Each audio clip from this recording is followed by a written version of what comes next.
I got you. How about truth? What do you guys think about truth? I'm that works. Trump doesn't tell it. Tell us. What about Fox News? What do you think about Fox? Nothing? What do you think about CNN? I think nothing about anything. You think nothing about anything. I guess that's why you're out here protesting Trump. Right. What do you like about Trump? Seriously? I like his policies. I like cutting taxes. I like looking into 9/11. Are you a billionaire? Am I a billionaire? No. Then why are you for cutting taxes? Because you cut taxes, I get more money. How did white supremacy cause Trump to win? Because with respect, I don't think the numbers suggest that's true, but I'd like to hear your version. Right, well, I don't argue that white supremacy alone caused Trump to win, but I say that's a huge factor in his victory. For the same reason that 44 out of the 45 presidents of the United States have been white men. That's not a coincidence. That's a pretty startling fact. Right? So it's not just white supremacy, but it's gender dynamics, it's heteronormativity, it's capitalism, it's lots of these things that have led to that type of dominance. Is it a little strange? Okay, I think I'm familiar with your argument then. I just want to make sure I was. Mitt Romney got more white support than Donald Trump got.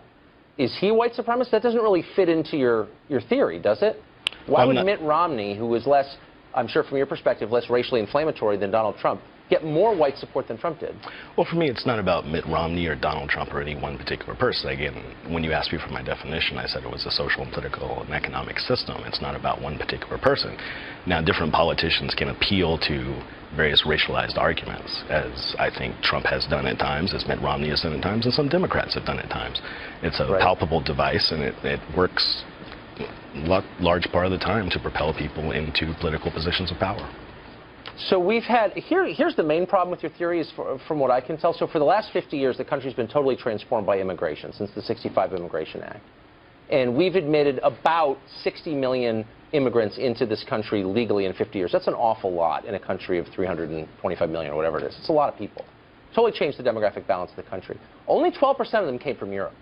Why would a country based on and committed to the perpetuation of white supremacy let in 60 million people, only 12% of whom are from Europe? Seems a little weird, no? No, not weird at all. I mean, your point makes sense if you don't think about it. What instead is happening today is the same as forced immigration from slavery. We brought in lots of slaves to the United States that outpaced a lot of European immigrants under white supremacy. I mean, the demographics, the majority-minority demographics you're referencing don't have anything to do with power dynamics, and that's what I'm discussing. No, but I get, right. If you're discussing power dynamics, I mean, I guess the obvious difference between slavery and our current immigration regimen is this is voluntary, that wasn't. We have non-white peoples clamoring to get in to America. If you were to say everyone who is a passport holder on the continent of Africa can come here, what percentage do you think would? Which would be a little strange if it was really a white supremacist country, that they would want to come here or that we'd allow them. Like, well, else immigration is going on, has ebbed and flowed, and you used the word clamoring. So that hasn't actually been the case in many years, and immigration has rose and fallen and so forth. Take immigration from Mexico, which is often a hot button political topic. That's actually fallen over recent years. So no, actually, to say that people are clamoring to come in is just not true, and it's just empirically not verifiable. Wrong.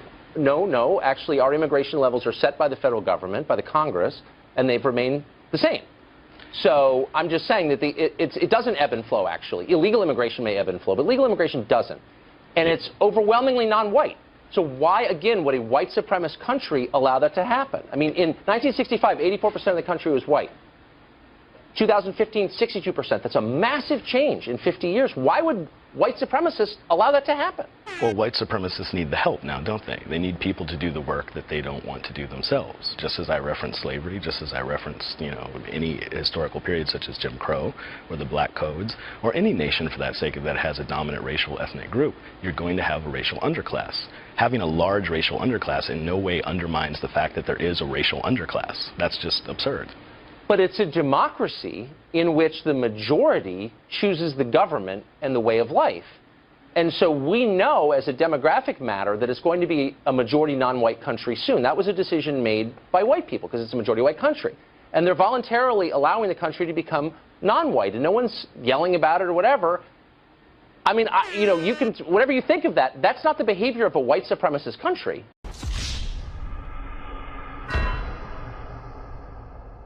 No human is being illegal. Hey, can I go to Mexico and vote in the Mexican election? Are you a human being? Can I vote for the Mexican president? Do you have value as a human being? Of course, Yes, everyone I do. does. Do you have, how do you exercise that power? I'm as out here talking to value you as a right human now. being? Wonderful. And I'm So can I recognizing vote for the Mexican president? that. How does that relate to the sign? Because your sign is insinuating that immigrants coming here illegally is a humanitarian issue. Am I right? Is that what your sign is saying? So I'm asking you, can I walk to Mexico and vote for the Mexican president? I don't think that question. Yeah, that doesn't apply to something. Well, you've got people coming to America that aren't American citizens that are getting welfare money and they're voting in our election. No, I was born here. I'm a People citizen. who stole this country. Stole this country. Yeah. You don't even know about my family. You have no evidence of that. Jesus would control the border. You clown. Everybody who I'm lives a here clown? now is living How am I a here clown? Did you think that illegals voted that election? Okay, well, they There's did. no evidence. What about... No, the people who say that 9/11 was an inside job now say that illegals voted that election. That's the only evidence you have. That makes you. So an idiot. even though there's been... No evidence. Hold on. So even though there's been legislation passed in certain cities to get illegals to vote, it doesn't exist. Oh, you're making that up. You're an idiot. I'm making that up. You're All dumb. right. Let's talk about Thank you. Okay, go ahead. The human rights issue Sure. is about, if you're talking about building a wall, if you're talking about sending armed, more security forces, militarizing the border, in a context where human beings are coming across the border for economic reasons. We're not talking about people I hear what really you're saying. desiring to come here. Well, and vote. to be honest with you, It's about economics. It's about people. I agree. And personally, personally, I'm not really a big fan of the wall. I agree. I agree. We have But- every right to shoot people. But don't you think that there needs to be? But don't you think there needs to be law and order though? No, that's not true. The rhetoric No, is that's you not the don't have rhetoric. power as a No, human no, being, no, you no. have power as a citizen. But hold on, And if you're a citizen, we're losing that because we are saying essentially you don't even have the power. As a let me citizen. counterpoint You real have quick. power Let me as counterpoint. a consumer. Are you an American So citizen? vote with your dollars. Are you an because American you citizen? Don't actually have. Are you an American depending citizen? on who recognizes your status. Are you an who American recognizes citizen? you Are as you an American citizen? Documented or undocumented. Are you an American citizen? When all of your Why rights can't, there's have no been- such thing. Yeah. So you're not an American When all citizen? of Don't you understand though? You're an American citizen, you pay taxes, and you vote in the election, right? When you have people that come here that aren't citizens, they're taking your tax dollars and they're demeaning your vote by voting in the election. Don't you understand how that demeans your vote? No, I don't think it demeans that vote, and I don't think that's So the if you issue. vote, Because- let's say that No, you that's vote not for the Hillary issue. Clinton You're and 10 Mexicans The issue vote is for not Donald about- Trump. Does that not demean You're your not, vote? when you're talking about votes, you're not talking about human dignity and human value. But that's a human right. Is voting In a republic, human right? in a In democratic America, yeah. republic, yeah. Absolutely. When people are talking about You don't think it's a right? the militarization of the You border, realize that Part in of our some countries you Constitution can't is the right vote. to vote. That's part of our. militarization of the border is not about voting. I'll It's agree with about that. Right, No, I'll right. agree with that. No, I'll agree with It's that. about economics. And if you don't recognize that human lives are being lost, that certain lives are Okay, being what about the human lives we're that are saying lost by certain- people that cross the border illegally and then murder Americans?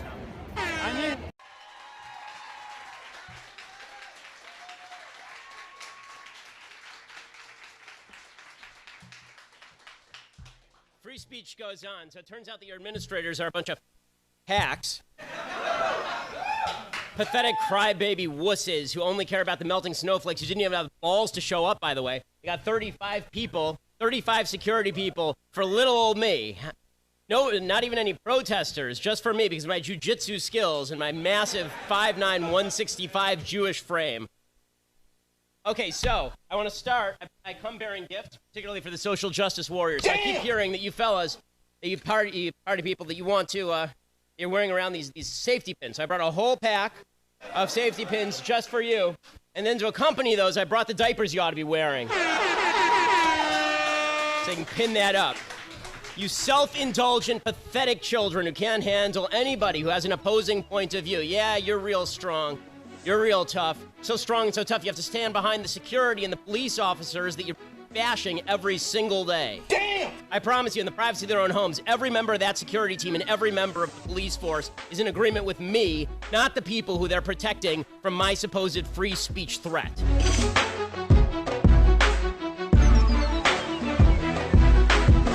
So white officer Alan Harupjo shot and killed the black Somali stabbing suspect in Ohio and is being paraded as a hero. That's interesting. Well, Tariq joins us now to explain. Tariq, thanks a lot for coming on the show. Thank you so much for having me, Tucker. Oh, of course. This struck me when I read it as a pretty cowardly thing for you to say for a bunch of reasons, but mostly because it's so imprecise. Okay. You don't spell out what you mean. You say that that's interesting. Why is that interesting? Would it have been better if this guy, the murderer, had continued to hack people with a butcher knife? Is that what you're saying? What are you saying? No, I'm saying, Tucker, what's cowardly is to make up a false narrative that I didn't say or even imply by saying that I was not impressed or I was dissatisfied with the police's work. And basically, that tweet was very vague. It was very neutral. It was basically a statement. It wasn't even my opinion. So for you to start off the segment saying that it was cowardly, that's disingenuous. Look, I'm having you on, Tariq, to explain yourself, and I'm asking you, what did you mean by that? Is the guy, and I'll be glad to do that. Who shot this guy a hero, or isn't he?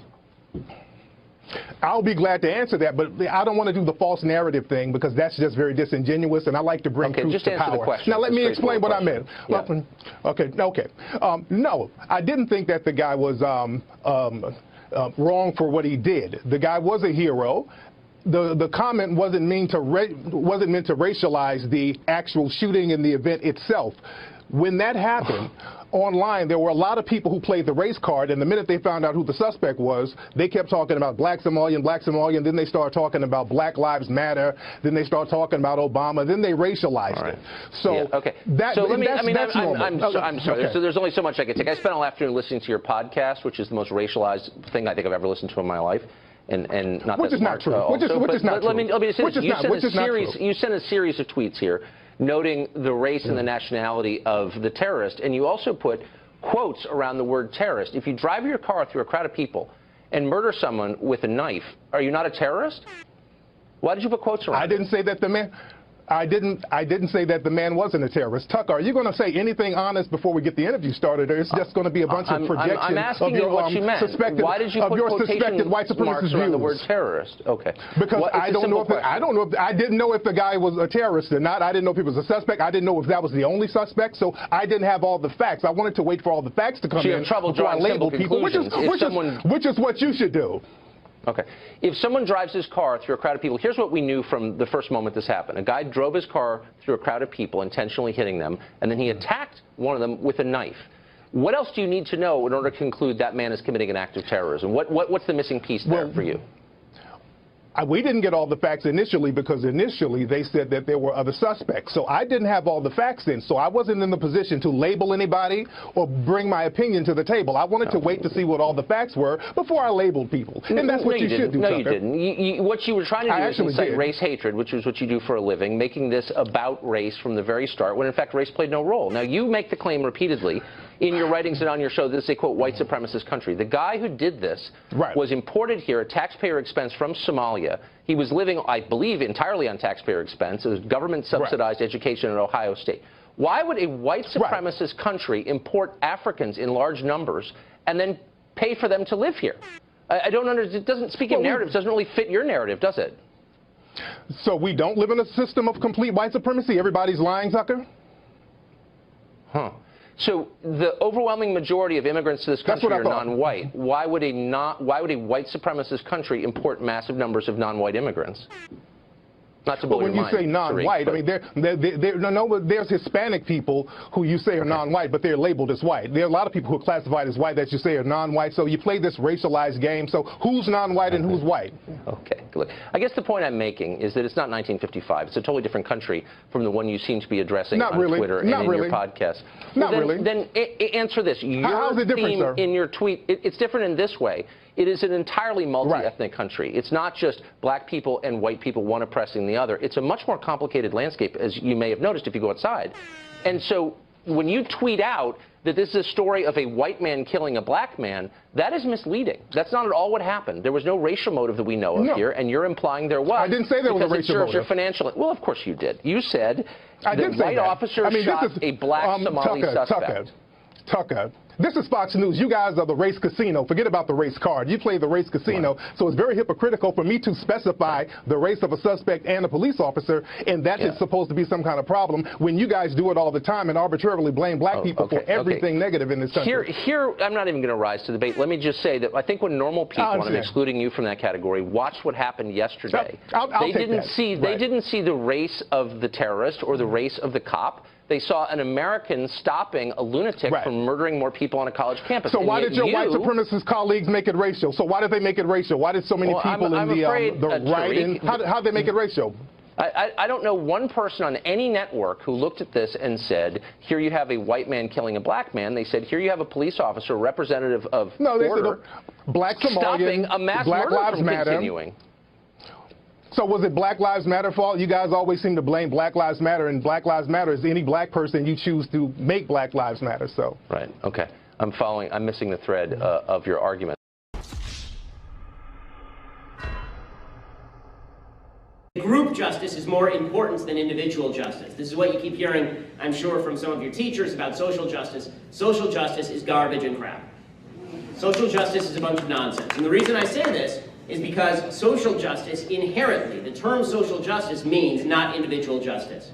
In other words, what you do personally doesn't matter if you are part of a group. If you're part of a bigger group, your group identity trumps who you are as an individual. Right? There must be social justice.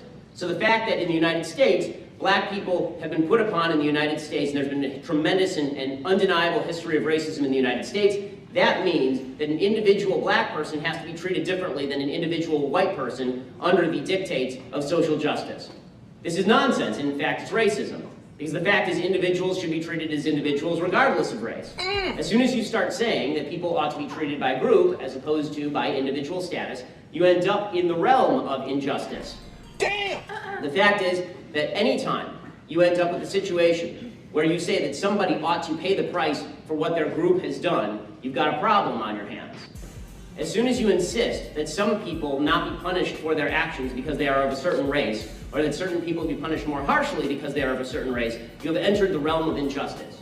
Social justice insists on this. Social justice insists that because we have to make the playing field, not the playing field, make the metal stand even, that means that if you're a member of a group that doesn't have a great history of earning, then that means that one group that does have a better history of earning has to be their money has to be taken away from them and handed to a different group. Because it's easier to achieve equality on a group level than it is on an individual level. So people tend to think in terms of groups on the left. And this is really dangerous, and it's really horrible. And it ends with more racism, not less.